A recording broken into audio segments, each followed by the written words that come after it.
में उत्तरार्ध के छठे पेपर के बी ऑप्शन प्रादेशिक नियोजन एवं संतुलित विकास के पाठ्यक्रम में आज हम प्रादेशिक नियोजन में प्रदेश की अवधारणा के प्रयोग करने से जुड़े लाभ एवं कुछ डिसएडवांटेजेस या हानियों का या कमियों का वर्णन करेंगे। कोई भी प्रदेश भौगोलिक तत्वों की समरूपता पर आधारित भूमि की सतह का भाग होता है। किसी प्रदेश में अन्य प्रदेशों से भिन्नता पाई जाती है। यह भिन्नता या अनूठापन विभिन्न प्राकृतिक व सांस्कृतिक भौगोलिक तथ्यों के समायोजन का परिणाम होता है। दूसरी ओर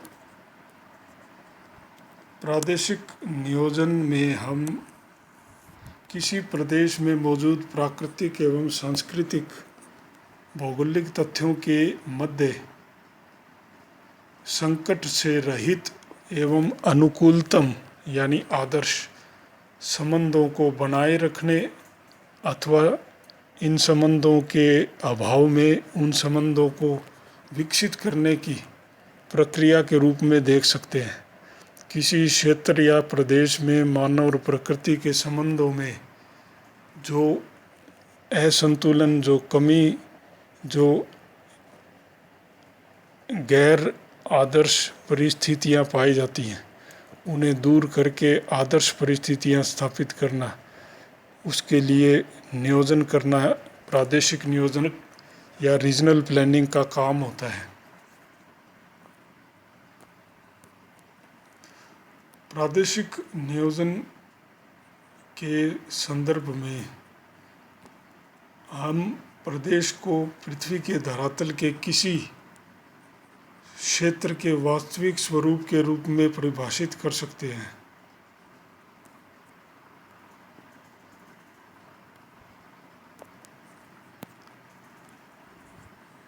प्रदेश पृथ्वी के धरातल का एक हिस्सा है जिसमें भौगोलिक तथ्यों की समरूपता पाई जाती है, जबकि रीजनल प्लानिंग या प्रादेशिक नियोजन एक प्रकार की भू तकनीक है, यानी कि क्षेत्र या प्रदेश से संबंधित ऐसी टेक्नोलॉजी है जो किसी प्रदेश के स्वरूप में तर्कयुक्त परिवर्तन करके उसे संपूर्ण विकास की ओर ले जाने का प्रयत्न करती है। किसी प्रदेश में पाए जाने वाले सांस्कृतिक और प्राकृतिक तथ्यों के अंतर संबंध में जो कमियां हैं, जो बिगाड़ हैं, उन्हें दूर करके उस प्रदेश को विकसित स्वरूप प्रदान करना, ये एक प्रादेशिक नियोजक का उद्देश्य होता है। इस प्रादेशिक नियोजन के कार्य में, उद्देश्य में भूगोल में काम आने वाली प्रदेश की अवधारणा के उपयोग करने पर क्या लाभ प्राप्त होते हैं, एक भूगोलवेत्ता को प्रादेशिक नियोजक या रीजनल प्लानर बनने में क्या प्राकृतिक रूप से लाभ उपलब्ध होते हैं, उनमें उनका वर्णन पहले करेंगे। वो सर्वप्रथम है 1 नंबर, प्रदेश विभिन्न तथ्यों की ऊर्ध्वाधर एकता यानी वर्टिकल यूनिटी का परिचायक है। किसी एक क्षेत्र में विभिन्न प्रकार के प्राकृतिक एवं सांस्कृतिक तथ्य न केवल एक साथ पाए जाते हैं, अपितु वे सभी एक दूसरे से पूर्णतः एकीकृत भी होते हैं, यानी कि उनमें ऊर्ध्वाधर एकता पाई जाती है। सारे प्राकृतिक और सांस्कृतिक तथ्य जो किसी क्षेत्र में हैं वो एक ही साथ एक क्षेत्र में हैं और उन आपस में जुड़े हुए भी हैं, अंतर संबंधित है। इसे विद्वान ऊर्ध्वाधर एकता या वर्टिकल यूनिटी कहते हैं। एक ही क्षेत्र के विभिन्न तथ्य आपस में जुड़े हुए हैं। ऊर्ध्वाधर एकता के रूप में। किसी क्षेत्र में पाए जाने वाले कोई तथ्य किसी अन्य तथ्य से स्वतंत्र अस्तित्व नहीं रखते। एक क्षेत्र में अगर वर्षा अधिक होती है तो कृषि का उत्पादन अधिक होगा, कृषि का उत्पादन अधिक होगा तो वहाँ के लोग समृद्ध होंगे, समृद्ध होंगे तो वहाँ के नगर बाजार, अधिवास और उपभोग के स्तर में वृद्धि होगी। ऐसे बहुत सारे तथ्य आपस में जुड़े हुए पाए जाते हैं। तो एक तथ्य में परिवर्तन से बाकी सभी तथ्यों में परिवर्तन होने लगता है। प्रदेश की संकल्पना में किसी क्षेत्र के सभी तथ्यों की आपसी निर्भरता और एकता निहित रहती है। प्रदेश की मूलभूत अवधारणा का प्रयोग प्रादेशिक नियोजन में भी किया जाता है। प्रादेशिक नियोजन का पहला सिद्धांत यही है कि किसी प्रदेश में मिलने वाले सभी तथ्य एक दूसरे से गहन अंतर संबंध रखते हैं। तो ये भूगोल के प्रदेश की अवधारणा और प्रादेशिक नियोजन का सिद्धांत ये एक दूसरे से यहाँ सामंजस्य रखते हुए दिखाई पड़ते हैं। प्रदेश की अवधारणा के रीजनल प्लानिंग में प्रयोग का दूसरा जो एडवांटेज या लाभ है वो है प्रदेश में क्षैतिज या क्षेत्रीय एकता पाई जाती है। ये दूसरा तथ्य है जो काम आता है भूगोलवेत्ता को प्रादेशिक नियोजन में आगे बढ़ने के लिए।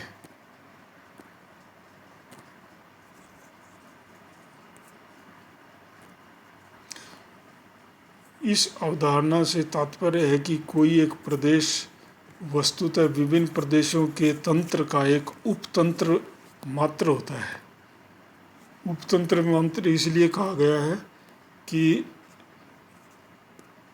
जैसे एक शरीर एक मिलजुल कर एक तंत्र बनाता है और शरीर के विभिन्न हिस्से जैसे हड्डियाँ एक तंत्र हैं, नाड़ियाँ या नर्वस सिस्टम तंत्रिका तंत्र दूसरा उसका हिस्सा है ना। ऐसे ही श्वसन तंत्र तीसरा उपतंत्र है, डाइजेस्टिव सिस्टम पाचन तंत्र चौथा है। इन सभी को मिलाकर एक शरीर का निर्माण होता है किसी प्राणी के या पादप के। उसी प्रकार अलग अलग छोटे छोटे प्रदेशों से मिलकर एक बड़ा एकीकृत आपस में जुड़ा हुआ बड़ी प्रादेशिक इकाई बनती है। इसे हम हॉरिजॉन्टल यूनिटी कहते हैं क्षेत्र के संदर्भ में, क्षेत्रीय एकता या क्षैतिज एकता। तो भूगोल में जो प्रदेश की अवधारणा है उसमें क्षैतिज एकता की बात की जाती है और छोटे छोटे प्रदेश मिलकर एक बड़े प्रदेश का निर्माण करते हैं। इस प्रक्रिया को हम प्रादेशिक पदानुक्रम का नाम देते हैं, प्रादेशिक पदानुक्रम। तो प्रादेशिक पदानुक्रम की अवधारणा वैसी ही है जैसे शरीर के विभिन्न हिस्से मिलकर शरीर का निर्माण करते हैं। प्रादेशिक नियोजन में इस अवधारणा का प्रयोग किया जाता है। किसी प्रदेश हेतु नियोजन देश के अन्य निकटवर्ती प्रदेशों से अलग थलग रूप में नहीं किया जा सकता। उन प्रदेशों का भी विकास और किसी एक विशिष्ट प्रदेश का विकास और विकास के लिए जो योजनाएं बनेंगी वो आपस में जुड़ी हुई होंगी। इसलिए ये प्रदेश की अवधारणा का ये सिद्धांत प्रादेशिक नियोजन में लागू होता है। तीसरा है क्षेत्र एवं काल के पैमाने की अवधारणा। भूगोल में हम जो प्रदेश की अवधारणा की बात करते हैं वो प्रदेश की अवधारणा एक प्रदेश को क्षेत्रगत इकाई तो मानती ही है। क्षेत्रगत का इकाई का मतलब क्षेत्र की अपनी एक लंबाई चौड़ाई और ऊंचाई गहराई होती है। लेकिन इस प्रदेश की संकल्पना में समय या काल की पैमाना भी यानी कि चौथा आयाम काल का वो भी उसमें जुड़ा रहता है। किसी एक प्रदेश को हम न केवल क्षेत्रगत यानी आयतन से जुड़ी लंबाई चौड़ाई ऊंचाई से जुड़ी एक इकाई के रूप में देखते हैं, अपितु उसे समय से जुड़ी इकाई के रूप में भी देखते हैं। वो पूरा क्षेत्र या प्रदेश समय के संदर्भ में बदलता रहता है। कोई प्रदेश का वर्तमान स्वरूप उसके भूतकाल की देन है और उसका भविष्य का स्वरूप उसके वर्तमान की देन होगा। तो ये क्षेत्र एवं काल के पैमाने की अवधारणा ये कहती है कि कोई एक प्रदेश क्षेत्र और समय से मिलकर बना होता है। प्रदेश की अवधारणा का यह गुण रीजनल प्लानिंग को भी ध्यान में रखना होता है। कोई रीजनल प्लानर या नियोजक केवल क्षेत्र के संबंध में योजना नहीं बनाता, अपितु वो भविष्य के संबंध में योजनाएं बनाता है। किसी क्षेत्र के भूतकाल और वर्तमान को देखकर उसके भविष्य की योजनाओं का निर्माण करता है। चौथी जो विशेषता है प्रदेश की जिसका प्रयोग प्रादेशिक नियोजन में किया जा सकता है वो है संपूर्ण विकास की अवधारणा, होलिस्टिक डेवलपमेंट। संपूर्ण विकास की अवधारणा का मतलब है कि प्रादेशिक नियोजन में हम केवल एक तथ्य के विकास, एक क्षेत्र के विकास की बात नहीं करते, अपितु उसमें सभी प्राकृतिक सांस्कृतिक तथ्यों को आपस में जोड़कर संपूर्ण प्रदेश के विकास की बात करते हैं। तो भूगोल का जो प्रदेश की अवधारणा है उसमें संपूर्णता होती है। उस प्रदेश का निर्माण प्राकृतिक और सांस्कृतिक तथ्यों के मिलने से बना है। उसी प्रकार प्रादेशिक नियोजक भी पूरे प्रदेश के विकास की योजना बनाता है, न कि उस प्रदेश के केवल एक तथ्य या एक सेक्टर या एक प्रखंड, जैसे कृषि का विकास या परिवहन का विकास या शिक्षा का विकास। ऐसा कार्य उद्देश्य नहीं होता, उसका पूरा संपूर्ण विकास करना होता है। प्रदेश की जो पांचवी विशेषता है वो पारिस्थितिकीय संतुलन की अवधारणा है। प्रादेशिक नियोजन का सिद्धांत है कि पारिस्थितिक संतुलन को बनाए रखते हुए आपको विकास करना है। किसी क्षेत्र में प्रकृति को खत्म करके मानव का विकास नहीं करना है, अपितु प्रकृति सम्मत मानव विकास होना चाहिए। तो भूगोल में जो प्रदेश की अवधारणा है, भूगोल में प्रदेश की अवधारणा भी कुछ ऐसी अवधारणा है जिसमें मानव और प्रकृति के सामंजस्य की बात की जाती है। प्रदेश की अवधारणा में मानव प्रकृति को एक दूसरे पर गहन रूप से अंतर संबंधित और आश्रित माना गया है। फिर छठी जो विशेषता है, प्रदेश की विशेषता जो भूगोलवेत्ता यूज करता है प्रदेश की अवधारणा, वो है विभिन्न क्षेत्रीय इकाइयों में प्रादेशिकरण की उपयोगिता। विभिन्न क्षेत्रीय इकाइयों में अंतर करके हम प्रदेशों की सीमांकन करते हैं। ये प्रादेशिक भूगोलवेत्ता प्राय डेली या दिन प्रतिदिन के कार्य के रूप में ऐसा किया करता है। तो इस प्रादेशिकरण का जो प्रक्रिया की जो समझ है उसका उपयोग प्रादेशिक नियोजक को भी करना पड़ता है, क्योंकि एक बड़े प्रदेश में अलग अलग छोटे उप प्रदेश स्थानीय विशेषताओं के अनुसार उन उप प्रदेशों को सीमांकित करके उन उप प्रदेशों के विकास की अपनी अपनी उप योजनाएं बनाता है।